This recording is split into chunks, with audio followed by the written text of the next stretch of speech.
This conference will now be recorded. Hello, this is Laurie Johnson. I'm a senior consultant for Revenue Cycle Solution, and I've been asked to present to you the subject of hierarchical condition categories. So let's begin. Our objectives today are to define hierarchical condition categories, which are also known as HCCs. We'll also talk about similarities to the diagnosis-related group methodology. We'll identify what data impacts HCCs, and we'll also review 4 clinical documentation and coding examples of the impact of clinical documentation and coding on HCCs, and we'll also discuss some frequently under and over documented conditions.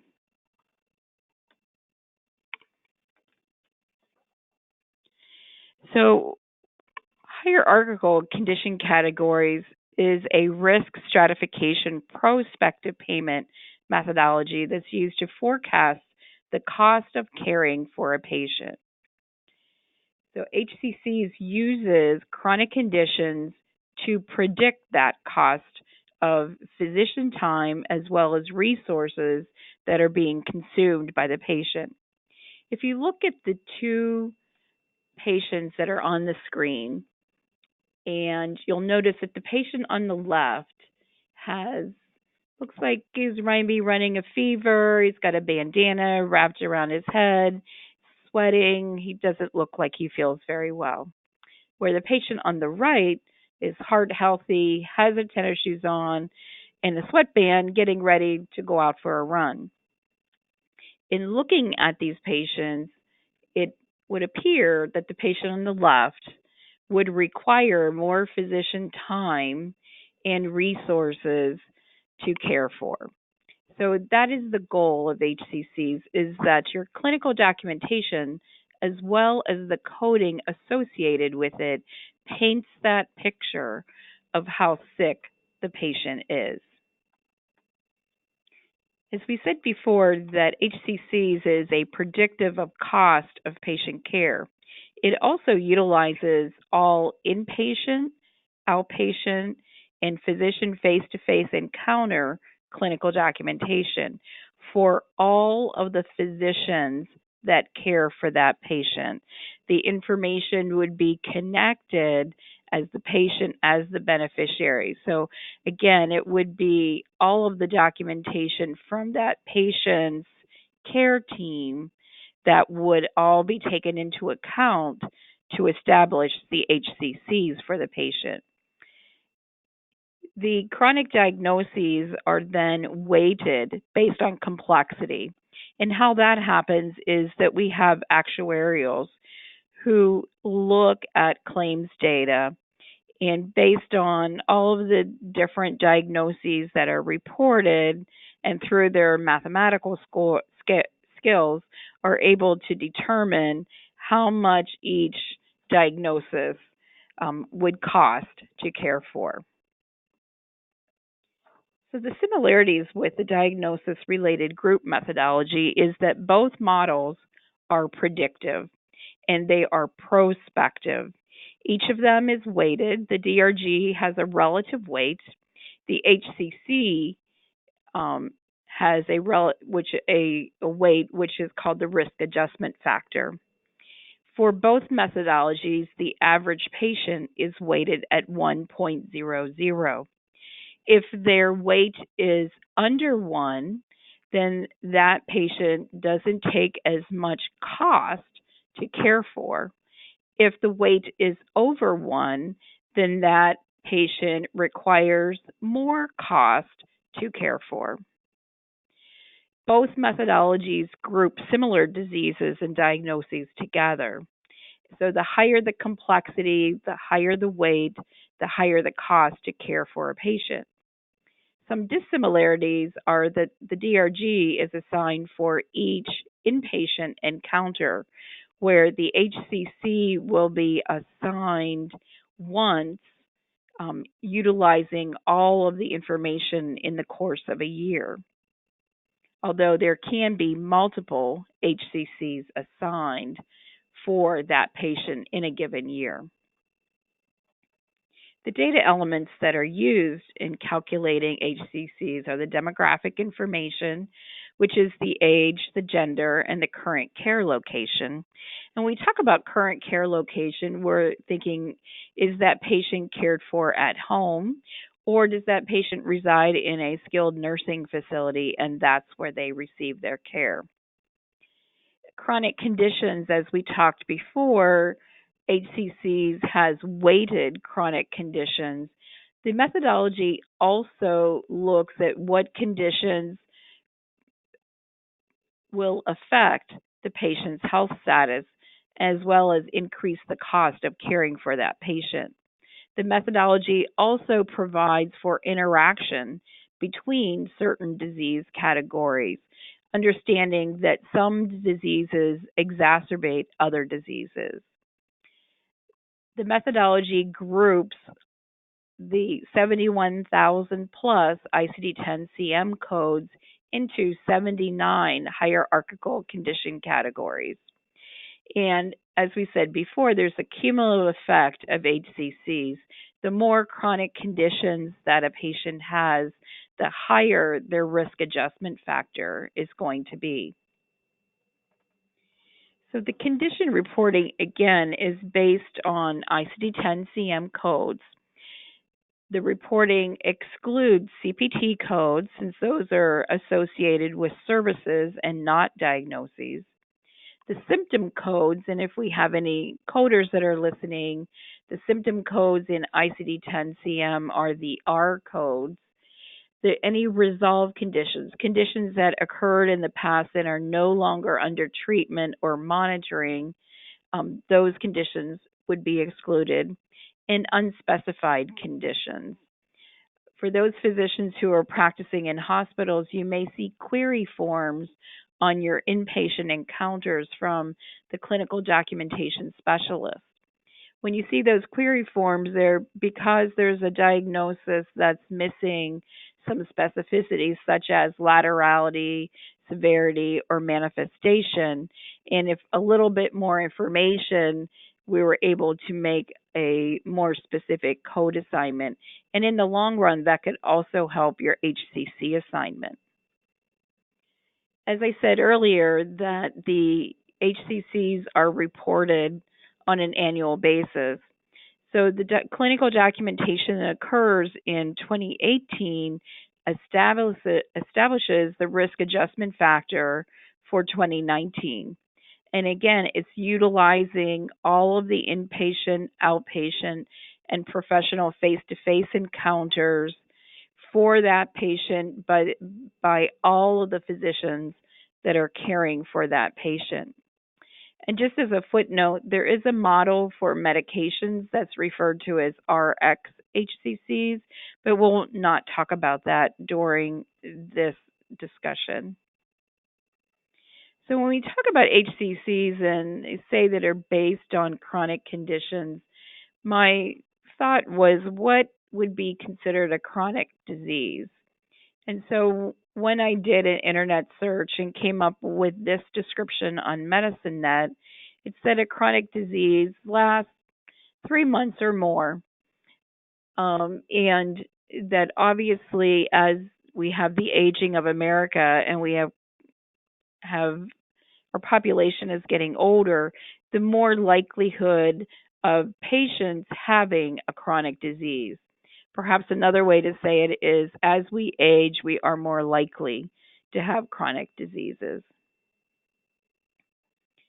So from a high level, how HCC assignment happens is that we look at the diagnoses that have been submitted. Then we look at the demographic information and they determine what the risk adjustment factor is for that patient. And then they look at the number of patients and the severity of patients to determine what that risk adjustment reimbursement will be, or the average payment per month per member will be. And again, that's an estimation of how much it's going to cost to care for a single patient on the average. For this slide, I know it's pretty bright and there's lots of information on here. I like to say this is the depth and the breadth of the 79 HCC categories. Obviously, this does not have 79 categories on it, but it shows you that some of the HCCs are focused on conditions, some of them are focused on services, some on organs, and they also acknowledge the disease interaction as well as perhaps some complications of care that may happen. So it gives you a pretty good picture, for the most part, of all kinds of areas that are covered by HCCs. Some frequently underdocumented HCCs, and again, if you're practicing in a hospital, you may have seen physician queries on these topics. The first one is congestive heart failure, which is a very common diagnosis. From a coding perspective, the coder needs to know the type of congestive heart failure. Is it diastolic, systolic, or combined? As well as the acuity. Is that congestive heart failure acute only? Is it maybe just a chronic condition on this admission? Or is it acute on chronic? And with that specificity, they can assign a very specific code that paints that picture. When we talk about chronic skin ulcers, and if I said that a patient had a chronic skin ulcer, I would bet that your picture of what that is would be different from me. But if I said that that patient had a diabetic skin ulcer of the left heel and the depth of the injury is to the point that I can see the bone and I also see some gangrene associated with it, I'm sure that that sharpens that picture much more as opposed to just a chronic skin ulcer. And again, that's what the physician query is asking of physicians, is to provide that specificity. Metastatic cancers, typically in the documentation, we'll see the metastasis documented, but perhaps the anatomic site may not be documented, or whether that condition is still active, meaning is it still under treatment? Is it still under monitoring? Is it something that's happened in the past and is resolved? This slide talks about some surprising HCCs. At least in the past, these conditions have not impacted methodologies, but under HCCs, they do, because again, it's predictive of cost and the risk of the patient. So when you talk about a patient that has had an amputation, whether it's above the knee, below the elbow, etc., think about some of the things that that patient may have to deal with. With amputation, depending if it's of the leg, they may have some mobility issues. They will be using some prosthetics, which again is a cost of providing that to the patient. So it accounts for that cost that the patient is incurring. Then patients that have artificial opening status, we know that if the patient has a colostomy, an ileostomy, cystostomy, etc., any of those artificial openings, that they are at high risk of contracting infections. And because of that risk, we're able to assess that by having that artificial opening status coded. And so again, we can take that risk into account in the methodology. Some overdocumented HCCs, and the first one may be just due to some copy and paste in the electronic health record, but malnutrition. We'll see malnutrition documented, but when we see the description of the patient, they're well nourished, well developed. So then we have conflicting documentation. So again, it's not only do we need the documentation to be specific, we need it to be consistent as well. We'll see vascular disease documented, but perhaps that is something that was treated in the past and is no longer under treatment today. And the same thing with conditions that have been surgically corrected. You see, one of the examples is AAA. That patient could have had their aneurysm taken care of and is currently not under treatment for that. So, again, but it'll be documented as the patient has AAA. So let's talk about how documentation impacts HCC assignment. And this is the first of four scenarios. So we have Polly patient. She presents. She has difficulty breathing, and the attending notes that Polly's weight has increased now to 240 pounds, and her BMI has increased to 44. Obesity was written on the chart. So just some information with regards to if a patient's overweight, obese, or morbidly obese. You can see on slide 14 the associated ICD-10 CM codes. But notice that two of them, obesity and overweight, do not have an HCC. The risk adjustment factor is only assigned for morbid obesity. So, in the methodology, after doing the analysis that actuarials do, they've determined that if you're overweight or obese, that your health status isn't impacted. It only becomes impacted when you're morbidly obese.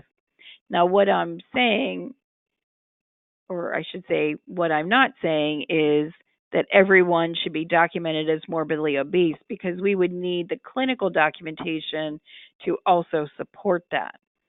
But it could be a good thing if somebody perhaps starts in the year as morbidly obese, but through the course of the year, through counseling and treatment, they may end the year as overweight. So we would have that risk adjustment factor for the year, but then lose it for the next year because we've impacted in a positive way that patient's health status. So let's look at another scenario. We have Doris, who's a 76-year-old woman who lives at home with her daughter and manages multiple chronic conditions. In 2015, Doris saw her PCP twice and her cardiologist once. And again, you can see on slide 15 all of the detailed information that the patient had documented in the course of 2015. Her demographic score is assigned based on her care, her age, and her sex. And we also see the disease interaction that is attributed with COPD and CHF and diabetes and CHF. Doris's total risk adjustment for 2015 was 2.998. So she's almost 3 times sicker than the average patient, or the cost, the predictive of cost, she will cost almost 3 times more than the average patient. So as we fast forward to 2016, Doris saw her PCP once and did not visit her cardiologist because she was feeling pretty good. Well, in the course of that year, her care team only documented the diabetes, the obesity, and COPD. The demographic score is the same, but notice that we are now without the disease interaction because CHF was not documented. So this makes me wonder do we have a documentation issue or do we have a coding issue? So it's very possible that, again, Doris, with her interaction with her PCP, has lost weight and is now obese, which no longer has the risk adjustment factor. But I wonder if she still has CHF.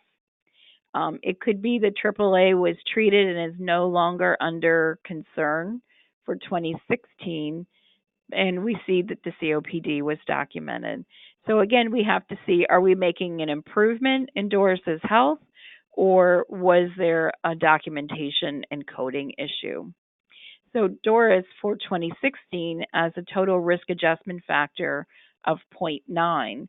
So Doris is not as sick as the average patient in 2016.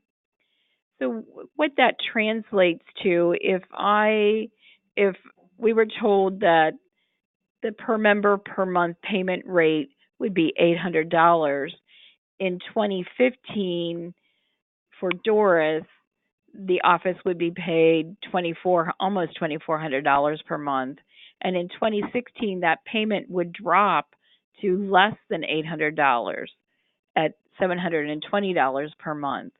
So for that one patient in the course of the year, it's potentially a $20,000 drop in what it costs to treat Doris during the course of the year. So this is just showing the impact of what one patient can make. And that's if we're improving their health or if we have some issues with documentation and coding. Let's look at another example of poor documentation and coding. We have a 72-year-old male who lives at a nursing home and is feeling short of breath. He recently completed antibiotics for a urinary tract infection, and the UA is cleared today. Patient is a little frail with some mild malnutrition. He was previously diagnosed with COPD, and he continues to smoke, but he remains stable on Flovent. After his radiology test, he's diagnosed with aspiration pneumonia and sepsis. He's given IV antibiotics twice daily for the next 7 days, and they've also added some Ensure twice daily to address his mild malnutrition. So for this patient, notice that if pneumonia was written, that there's no risk adjustment factor for that, and we only see the risk adjustment factor for the demographic. And you may wonder why. Well, pneumonia is viewed as an acute condition. So community-acquired pneumonia, viral pneumonia, would not be viewed as a chronic condition.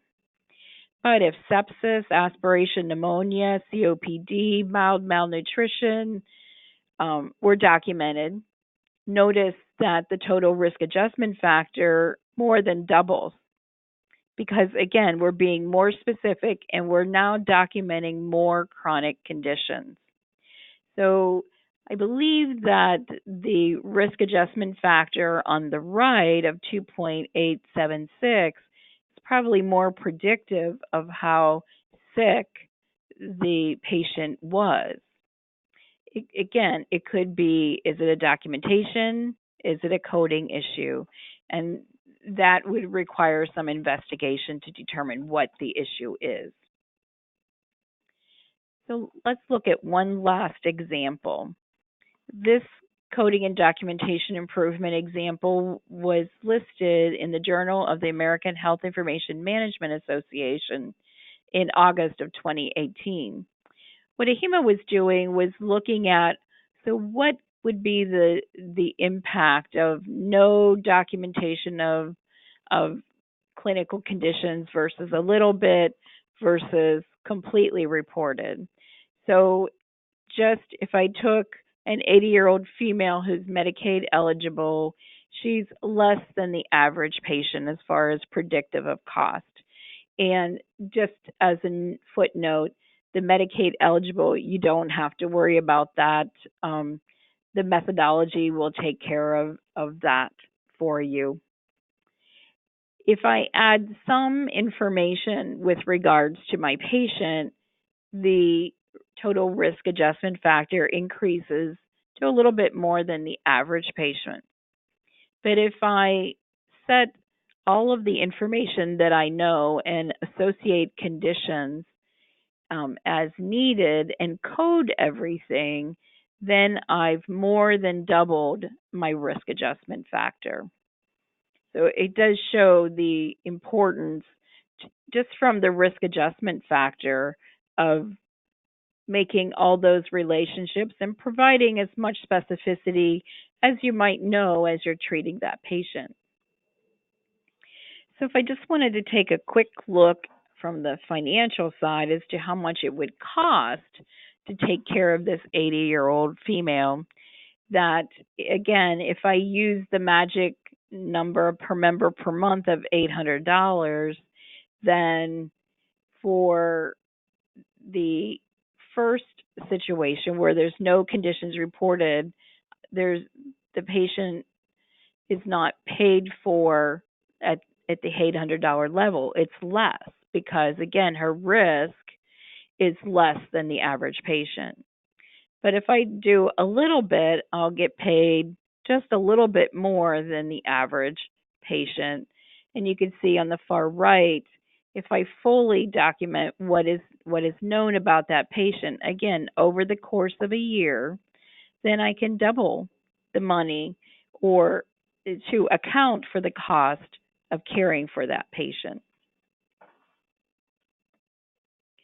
The next question typically is, well, how much documentation does that mean?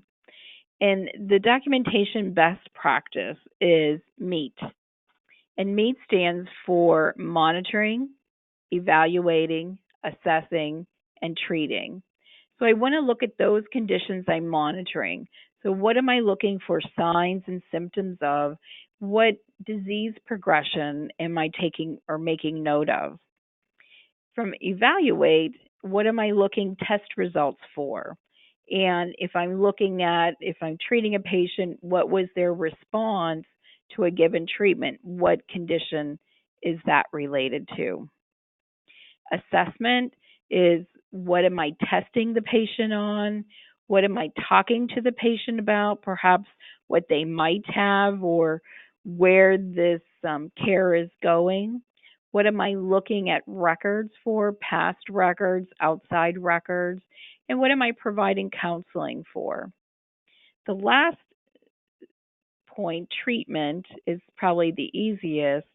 It's what am I providing medications for? What kind of therapy is the patient getting? And for what conditions are other conditions that are being treated, or what other therapies is that patient being treated for? So this may be a slide that you keep and hang in your office as a reminder for all of the conditions that should be documented in your clinical documentation. So I know that sounds like you might be writing a book to account for all of the conditions. So let's just show you perhaps how short and concise this MEET principle can be. So in the first example, it's congestive heart failure, chronic systolic, and then what's happening with that patient. They're stable in Lasix, and I'm continuing the current medication. So I have a plan, and I'm talking about if that patient has any progression, and the diagnosis is very specific. We have the patient who has hypertension, and they're stable on meds. So the plan there is obviously to continue their medications. There's been no progression. Morbid obesity, their BMI is at 42. And for treatment, I'm going to counsel them on a weight reduction strategy. And I'm also referring them. So my plan is to refer them to the registered dietitian. For the patient that's depressed, I add that they're moderate major depressive disorder and that the patient was being treated with 50 milligrams of Zoloft. The patient continued to feel depressed, and so I've now increased the Zoloft to 100 milligrams, and I'm going to monitor them. In fact, my plan is I'm going to see that patient in 2 weeks so that I can address whether or not they continue to feel depressed. So again, just reviewing some diagnoses and specificity is, again, the major depressive disorder, which is depression not otherwise specified, has no HCC associated with it. But the major depressive disorder, if I mark it as moderate, then I get an HCC. Patients that are obese but perhaps maybe really morbidly obese, and I have a BMI that supports that, then I have an HCC that gets assigned for that condition. Again, I'm not saying that every patient is morbidly obese. We just need to call it as we see it. So, and you have a patient that has a history of CVA and has weakness, that's a different picture than I have if I have a patient has a history of CVA with residual left-sided weakness. So I've connected the weakness to the CVA and provided some laterality, and then there's an HCC that's assigned to that. So it's important to continue to document for your problem list if there's any new chronic conditions that are being documented, and also what conditions get resolved as well. There is an impact to underreporting and overreporting. If I underreport, then I'm not accurately portraying the cost of caring for that patient. It also negatively impacts the risk adjustment factor. But if I over report, then I have a compliance issue. And that typically means lots of litigation, lots of paperwork, as well as from a financial perspective, I'm paying out penalties and interest to regulatory agencies. And that's never fun. So the best approach is that I report the diagnoses that are monitored, evaluated, assessed, and treated. So all those diagnoses or conditions that meet the MEET principle, that each of them has a care plan in place. So what is happening with regards to that diagnosis? And when I write that diagnosis, I write it with the highest known specificity. Again, not asking you to make up anything, but what do I know about that diagnosis today?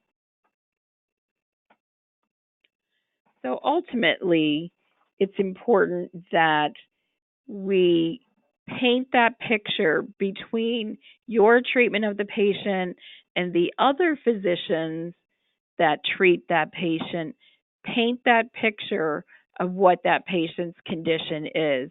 And their condition, including all of the diagnoses that are under active treatment or active monitoring or active assessment or active evaluation, everything that impacts that patient's care today.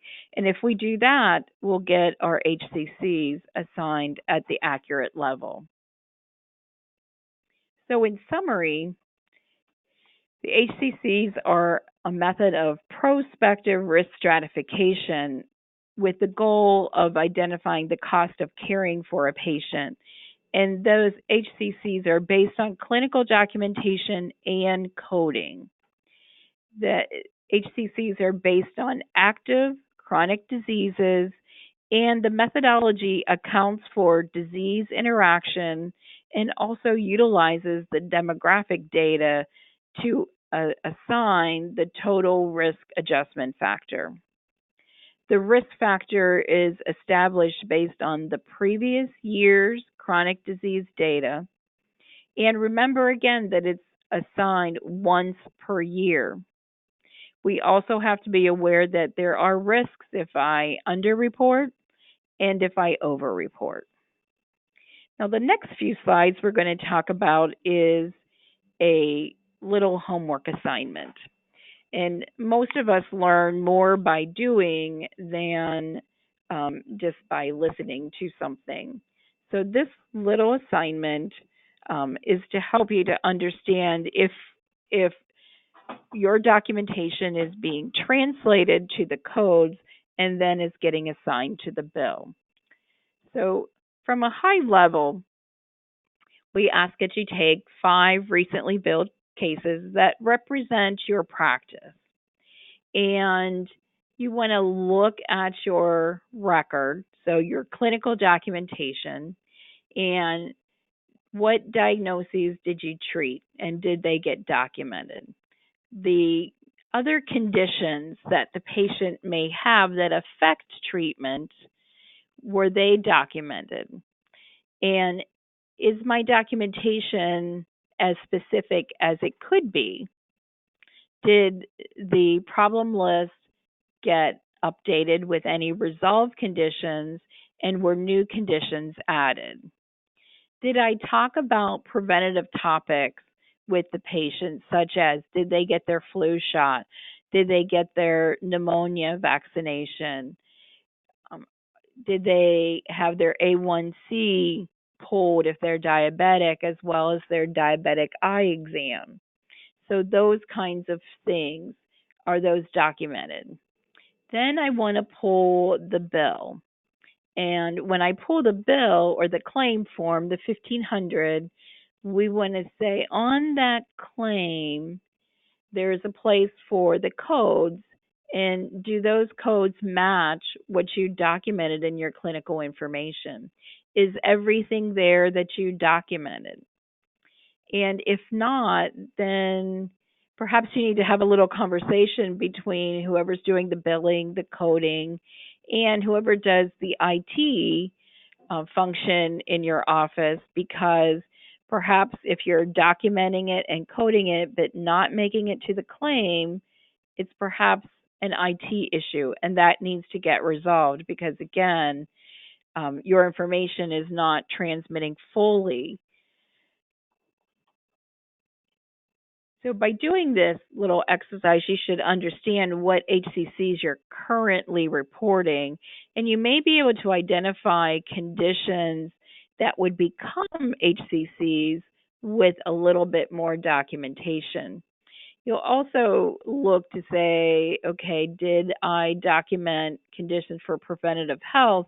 You may have had that discussion with the patient, but it didn't make it to the note. So you just want to make sure that we do that note as well to support that activity. So let's just run through an example. If I was doing this for a PCP practice, and say that my practice sort of is more cardiology oriented. So I'm going to pull 5 claims that include CAD, CHF, and atrial fibrillation. So when I look at the documentation, I also look for, yes, I documented hypertension, I documented smoking when it was appropriate. I've documented for those patients that are diabetic. Then I'm going to look at the specificity. If the patient is a cigarette smoker, their diabetes has a complication, and that complication is neuropathy. Their congestive heart failure is diastolic and it's chronic at the present time, and their atrial fibrillation is persistent. And again, the fact that they have hypertension.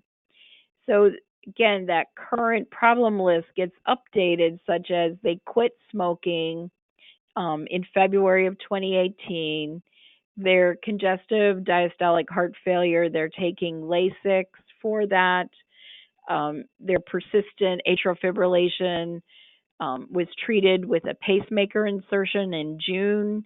Patient had left foot cellulitis, and that's resolved in April, so that will be a resolved condition. And after the patient had an echocardiogram, I determined that they have atrial and mitral regurgitation. So it's a new problem as of July 2018. So I will look to see in my documentation, again, since I have cases that are cardiac focused, did I talk about what the cardiac diet should be? Have I arranged for patients to meet the dietitian to reduce their weight? For those that are smoking, I'm going to counsel them about smoking cessation. We're going to review those blood pressure numbers to make sure that their hypertension is being controlled and that the laboratory results for their LDL in a diabetic patient that's not on statin therapy, that's under control. We are going to document patients that are intolerant of statin drugs. So again, I'm talking or reviewing those preventative activities that I can do for a patient, or at least document. Then I'm going to do the bill review for those 5 cases that I pulled. And for doing this, you may need some assistance from office staff or others to help you interpret the code or locate where the bills are, or perhaps even just to do the review completely. So we're going to look for those codes, such as there's the range for congestive heart failure I-50.2 through I-50.4. We're going to look for diabetic type 2 with CKD, etc. So if I'm finding that I have codes that are not exactly what I have in the clinical documentation that's on the claim, then I have to figure out where do those codes get changed. Or if they're missing, then we have to figure out from an IT perspective how I get those codes to the claim. So this could be a really eye-opening experience. And the goal is that if you have some issues in that process of coding, documenting, and for that information to make it to the claim as specific as what the documentation is, we can get those resolved this year, which is better than waiting another year for that to happen. Thank you for attending this webcast on HCCs. If you have any questions, you may reach out to your PHO administrator or feel free to utilize my contact information, which is on slide 30. Again, thank you very much for your time in attending this session.